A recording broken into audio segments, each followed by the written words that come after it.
Muito bem, amigos telespectadores, amigas telespectadoras, caros internautas que nos acompanham pelas redes sociais. E olha, eu estou até meio arrepiado aqui. A emoção de falar com o maestro Abel Rocha neste 13 de abril de 2021, quando o nosso Teatro Municipal de Santo André completa meio século de existência. Maestro, muito obrigado por conceder um tempo para falar comigo a respeito dessa casa de espetáculo que eu vi até o material dizendo uma das mais importantes, uma não, a mais importante, sem dúvida nenhuma, de Santo André e uma das mais importantes do Brasil, porque grandes nomes já desfilaram por esse palco maravilhoso. Maestro, obrigado. Eu que agradeço, Alessia, o convite, agradeço estar aqui conversando com todo mundo, nesse momento que a gente pode falar de um espaço tão importante para a cidade como é o Teatro Municipal, né? Legal. Bom, o maestro Abel Rocha, todo mundo já sabe, é o regente da nossa Orquestra Sinfônica de Santo André, e ele fala do Teatro Municipal, que foi inaugurado em 13 de abril de 1971 pelo saudoso ex-prefeito Newton da Costa Brandão, que estava no seu primeiro mandato, era o primeiro mandato do Brandão. O projeto original vinha do governo anterior, se eu não me engano, do Dr. Fioravante Zampol, que tinha substituído o Lauro Gomes. Eu não sei se o Lauro Gomes chegou a lançar o edital do teatro, do Paço Municipal, do Centro Cívico. Mas, enfim, aquele ano de 63, a gente teve 4 prefeitos em Santo André. E o Lauro Gomes foi eleito em 63, assumiu em 64 e morreu logo em maio de 64. Foi substituído pelo seu Zampol, como o doutor Brandão falava muito bem, e a partir daí começou esse projeto, em 71, inaugurado. Inaugurado com a Guerra do Cansa-Cavalo, né? É um espetáculo teatral maravilhoso. Eu sempre que conversava com o doutor Newton Brandão, viu, maestro, ele falava assim, meu orgulho é o seguinte, a Maria de la Costa veio aqui e depois que ela se apresentou nesse teatro, que tem uma acústica maravilhosa, ela falou, todas as minhas estreias nacionais eu quero fazer aqui. Primeiro eu faço em Santo André. Realmente é um espetáculo. O Teatro Municipal de Santo André ele é comparável a muito poucos. Ele é espetacular, né? Então, assim, o teatro ele tem uns diferenciais muito especiais que a gente, sei lá, acho que a população da cidade está tão acostumada a conviver com o teatro da cidade que talvez não perceba o quanto que ele é especial, o quanto ele é diferenciado. Eu acho que ele é diferenciado não só pela construção interna, né? Porque é o único teatro que eu conheço que está ativo e que tem 3 palcos, né? Essa concepção extremamente moderna para a década de 60, de alguém conceber um espaço cênico onde ele pudesse ser movido, ter suas paredes móveis, e você pudesse transformá-lo e adaptá-lo e construir espetáculos únicos para esse espaço. Tanto que pouquíssimos espetáculos na história de Santo André conseguiram utilizar os 3 palcos, porque eles são concebidos para outro espaço, vão lá para Santo André, mas os espetáculos concebidos para o teatro, eles fazem utilização desse espaço físico de uma maneira muito legal, né? Então, a orquestra sempre fez questão de tentar, de várias maneiras, usar o palco central, os palcos laterais, de uma maneira ou de outra, a gente está sempre fazendo com que essas portas se abram nas óperas, nos balés, nos concertos sensoriais que a gente já fez, o concerto para live paint, que tinha pintores nos teatros laterais, né? Então, acho que essa proposta arquitetônica do teatro, ela é única. Eu não conheço nenhum outro palco que esteja em funcionamento e que corriqueiramente utilize esses 3 espaços. Quer dizer, o pessoal de Santo André está acostumado, mas não sabe o quanto que ele é único no Brasil. É verdade, e uma outra coisa que, para mim, eu acho muito impressionante, Alessia, foi a própria concepção, né? De, na hora de construir o Paço Municipal, colocar a sede do Executivo, a sede do Legislativo, a sede do Judiciário e o prédio da biblioteca com o Teatro Municipal. Quer dizer, a cultura faz parte da sustentação da própria sociedade andreense, né? Ela foi entendida, né, no mesmo pé de igualdade do executivo, do judiciário e do legislativo. Eu acho isso de uma visão muito moderna, né? Construir esse espaço todo e colocar a cultura como um dos 4 pilares que sustentam uma sociedade. Eu sempre achei isso muito, muito impressionante no conceito do teatro como um todo. Com certeza. E que o prefeito, os vereadores e os juízes não nos ouçam, Mas dos 4 é o prédio mais importante. É a casa.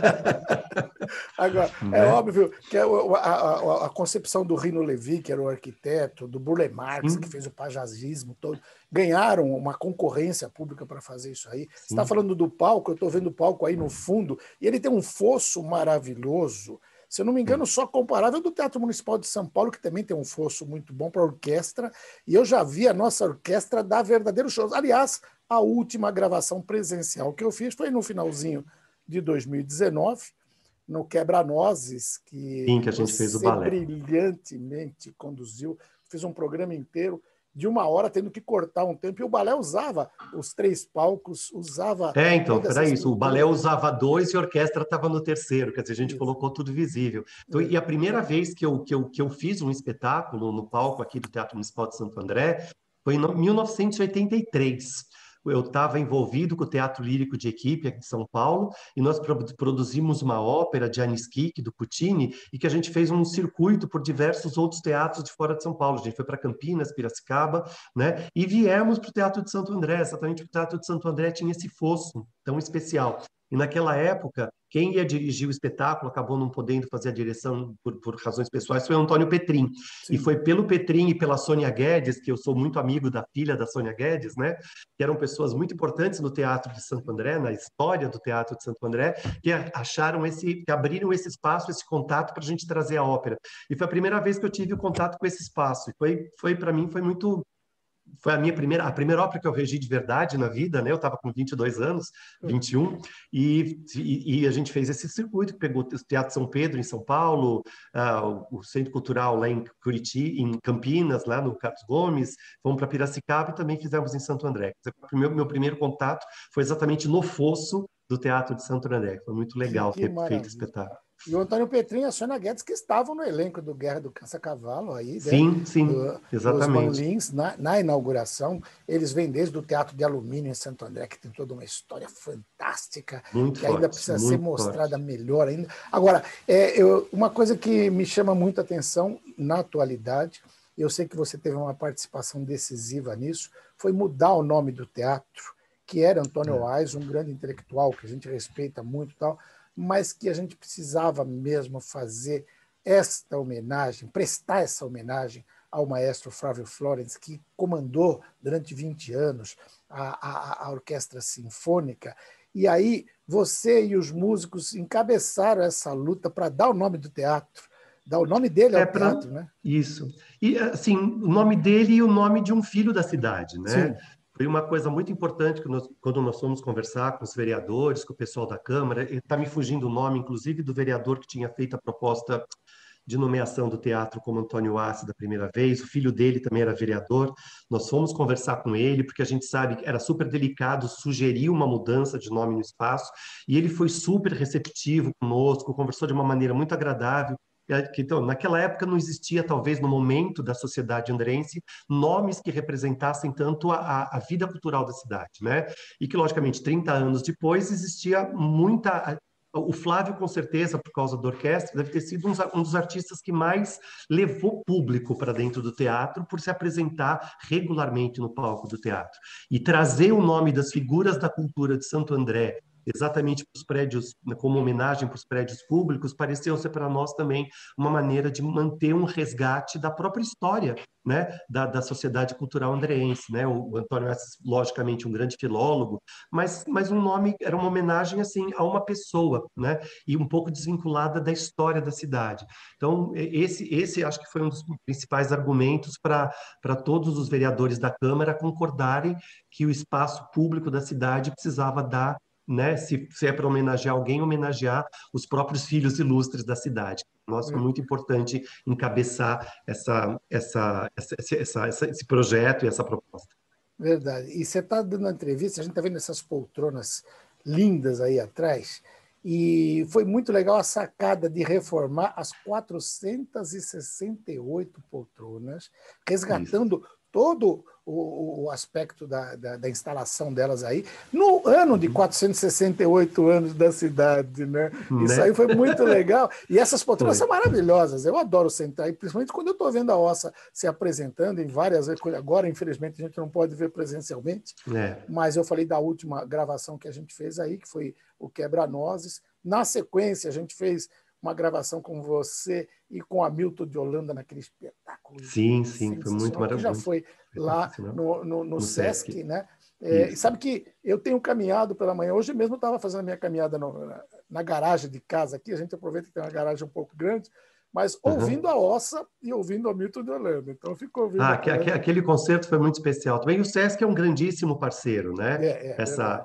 Essa parceria que a gente faz, que a cidade faz com o Sesc, do Sesc, é, lógico, foi um concerto para 1.500 pessoas, né? Que a gente já sabe, infelizmente ou felizmente, o público de Santo André já é maior do que o próprio teatro, né? A gente É, sabe que as demandas todas no teatro, a orquestra faz os seus concertos gratuitos, então tem sempre 200, 250 pessoas que ficam sem ingresso. Então a gente tem que repetir uma, duas vezes os programas até atender toda a população. Quer dizer, a cidade já estaria precisando de salas de maior capacidade, porque a demanda cultural é grande. E o SESC faz essas parcerias, eles montam esses espaços lá para 1.500 pessoas. Nós entramos com a orquestra, com a música, eles entram com o convidado. Então, são parcerias muito boas que nós fizemos em 2 anos consecutivos, que acho que trouxeram muita riqueza para o cenário cultural de Santo André, né? Então, também agradeço a parceria que o SESC faz. E legal. assim, e as cadeiras foram todas reformadas, né? Infelizmente não tenho uma foto atualizada, coloquei essa é de 2019, um pouco antes da gente acabar 2019, para montar o cenário do, do, do, do Quebra-Nozes, quando a gente fez essa foto aí, e as poltronas agora foram restauradas com as cores originais, né? Sim. Então, né, esse vermelho foi colocado na década aí de 2013, 2014, mas teve toda uma pesquisa da montagem original, das estruturas originais, então as poltronas foram realmente restauradas, elas estão trocaram todo o estofamento, toda a parte dos tecidos, das espumas e tudo mais. Quer dizer, além de elas estarem novas, né, em termos do seu revestimento, as estruturas são as estruturas preservadas, elas recuperaram a cor e o formato previstos originalmente no projeto. Quer dizer, quando voltarem a poder assistir os nossos concertos aí no teatro, vão ter muito boas surpresas com o espaço novo. Que maravilha. Ó, jornalista é um bicho curioso. É lógico que a gente falando de 50 anos de teatro, teria tantas histórias para contar desse teatro que não acaba. Mas você disse algo no começo, quando a gente estava falando dessa reforma, outras virão, e que isso sugere também novos projetos. Vamos pensar no futuro, né? O que é que você já está pensando? Eu tenho acompanhado algumas daquelas apresentações que vocês colocaram na internet, fantástica. Quero saber se vai ter mais também. Mas o que é Sim, que sim. você já está maquinando aí para a gente poder ver assim que puder voltar ao teatro? O teatro agora está acabada a reforma das poltronas, ele vai entrar na segunda fase, que é a reforma do palco, do piso do palco, né, que também estava com necessidade de ser restaurado, né, então já fazia anos que ele estava precisando para isso, então está aproveitando esse momento para essa renovação do espaço físico do teatro. A gente está nessa fase de entra a fase vermelha, sai a fase vermelha, entra a fase roxa, sai a fase roxa, que a gente no momento ainda não pode voltar a fazer os concertos presenciais, mas nós estamos com algumas coisas que fizeram sucesso no passado. Quem seguiu a programação da orquestra deve ter visto as obras audiovisuais que nós criamos com o repertório da orquestra, como foi as microestreias da quarentena, que foi novas estreias de músicas encomendadas para esse período de quarentena, a trilogia Trancafiada, que foi uma trilogia de curtas metragens que nós fizemos com o repertório da orquestra, que foram trabalhos que deram até inclusive prêmios para a Orquestra Sinfônica de Santo André. Nós somos um dos grandes premiados com o prêmio da revista Concerto pela novidade da programação durante a pandemia. E nós estamos já com 12 compositores, 13 na verdade, brasileiros, que já estão convidados, né, já estão envolvidos conosco para a criação de um novo repertório, e que a gente estava esperando, né, essa expectativa de 2020, 2021, mas acho que a gente já tem que colocar na cabeça que a nossa grande retomada artística, por mais que a gente possa voltar alguma coisa, temos que colocar a cabeça em 22, né? Então, e 22 vai ser um ano de muitas efemérides, né? Sim. Vão ser 200 anos da independência, 100 anos da Semana de Arte Moderna, 2 anos de pandemia, né?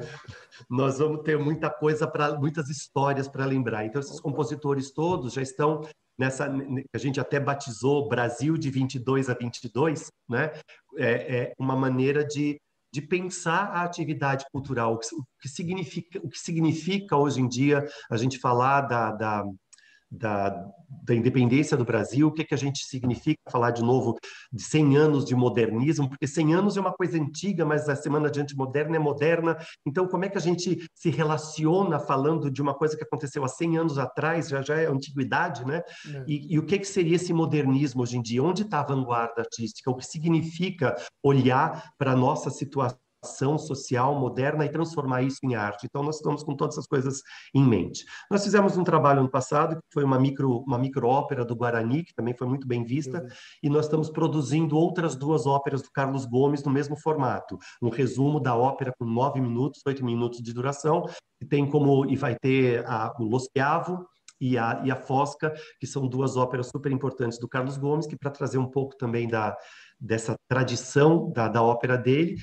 a gente vai preparar, que também está voltado para a inauguração do próprio Teatro Carlos Gomes, aqui de Santo André. Então, a gente quer ter esses 3 trabalhos que lembram da história dessa figura, que também batiza um dos teatros da cidade, para que a gente traga a produção do próprio Carlos Gomes para ficar disponível para a cidade e entender mais quem foi esse compositor que nomeia um dos outros espaços também aqui da cidade. Que maravilha! Que já tem muita coisa preparada. Fiquei babando aqui, já não vejo a hora de chegar 2022 para poder. Eu sou um Nem dos. nós, a gente está louco para voltar para o Eu palco sou para tocar. apaixonado pelo modernismo, pela Semana de Arte Moderna. Outro dia não, já faz algum tempo, eu conversava com o Rui Castro, que lançou no ano passado o livro que é a Metrópole à Beira-Mar, que ele fala muito dos anos 20 e 30, e ele tem até uma concepção que eu tenho divergência com ele nesse ponto, apesar de respeitar muito o trabalho dele, que ele fala que a Semana de Arte Moderna, na verdade, nasceu no Rio de Janeiro, que o pessoal fala muito de São Paulo, mas as grandes cabeças estavam no Rio. Eu discordo frontalmente, não é nem questão de ser bairrista nem nada. Eu gosto muito do Mário de Andrade, do Oswaldo, Villa-Lobos, a Tarsila. Agora, se fala muito, quando se fala em modernismo, se fala muito da literatura, mas ainda não tem uma exploração grande da música, inclusive a apresentação do Villa-Lobos no Municipal, com aquelas vaias que, segundo os historiadores, foram encomendadas pelo Oswaldo de Andrade, aquela coisa toda assim. É Mas tem muita possível. coisa do Villa-Lobos que eu acho que vocês vão explorar bastante aí nisso aí, né? Sim, sim, a gente vai ter que pensar muito nele. E a nossa questão é essa: como você comemora o modernismo? Você comemora relembrando o que foi feito há 100 anos atrás, ou você repensa o que seria moderno 100 anos depois, né? Sim. Ele leva a gente essa esquina, né? É, Esse entroncamento, porque se você toca a música de 100 anos atrás, você não está sendo moderno, sim. você está sendo antigo, né? É. Quando naquele momento o pensamento era de romper com os parâmetros de determinado momento. Você Tarsila, principalmente, né, nas artes plásticas, que foi uma coisa tão marcante, né, que depois abriu espaço para tanta gente, Mirossas, muita coisa. Como a gente trata a comemoração de 100 anos de algo que se pretende estar sempre sendo moderno. Então, acho que Correto. essa E a gente vai ter que revolucionário, rever, tem que lógico, revolucionar isso aí né? tudo, né? O Acho que é. que, o que seria ser modernista hoje em dia? A gente precisaria pensar muito nisso. Lógico, reverenciar as pessoas como um todo, lógico, porque elas, sem esse pontapé inicial e sem essa vontade de romper barreiras, muita coisa não teria tido a transformação que teve, mas qual é a transformação que nós precisamos passar hoje em dia? E o que eu acho muito legal é que orquestra, palco, teatro, eles são ótimas vitrines para essa discussão, Sem né? dúvida. Porque você pode congregar muitas pessoas e oferecer muitos pensamentos e discussão. Você será bem-vindo nessa discussão conosco também, porque você é uma Opa, pessoa que está sempre ligada, né, no que é a produção cultural, qual a função da cultura, que eu acho que é uma coisa muito importante de sempre olha, pensar. fico honrado de poder participar desse processo e de poder difundir, de poder mostrar, de poder exibir para as pessoas. Maestro, Eu ficaria aqui mais o resto da tarde conversando, porque a gente tem Nossa, muita seria um prazer coisa. muito grande. Agora, infelizmente, o tempo de televisão é implacável. Hoje a gente vai Uhum. ter que ficar por aqui. Se tiver algo que você queira falar, que eu não perguntei, que acha importante para registrar nesse cinquentenário do Municipal, fique à vontade. Olha, acho que o mais importante é a gente lembrar que Santo André tem sim um espaço cultural extremamente importante. A Secretaria de Cultura de Santo André tem uma atividade muito grande distribuída nos vários espaços. Quer dizer, o teatro é um dos grandes equipamentos da secretaria, mas ela se espalha por diversos outros. Logicamente, agora durante a pandemia, a gente está tendo que migrar do espaço físico para o espaço virtual, mas essa preocupação da cidade de recuperar esse espaço, que é um espaço histórico e socialmente importante, ele mostra o quanto que a cidade entende, né, e que a Secretaria de Cultura coloca como um ponto importante o olhar para o nosso espaço físico no sentido dele poder estar sempre dando suporte ao pensamento do momento. O que nós temos para assistir um espetáculo, né? Assistir um concerto, assistir um filme, é olhar um reflexo da sociedade num determinado ponto. Né? Então, eu convido as pessoas todas, assim que a gente voltar, o teatro estiver funcional, a secretaria poder voltar com todas essas atividades, olhar muito para isso, quem somos nós, né? E participar fisicamente, inclusive, desse espaço físico, dessa comunhão que esses espaços nos permitem, né? Assistir o espetáculo pela telinha é uma coisa, comungar do espaço é outra completamente diferente, e é essa comunhão que nós convidamos todos sempre para estar nas programações que a Secretaria promove no teatro. Maravilha. Maestro, obrigado pela entrevista e até a próxima. Vamos estar junto nesse Eu que processo. te agradeço. Vamos estar juntos, sim. Muito obrigado, Alessio. Um abraço a todos os telespectadores e até uma próxima oportunidade. Maestro Abel Rocha, da OSA, Orquestra Sinfônica de Santo André, falou com você.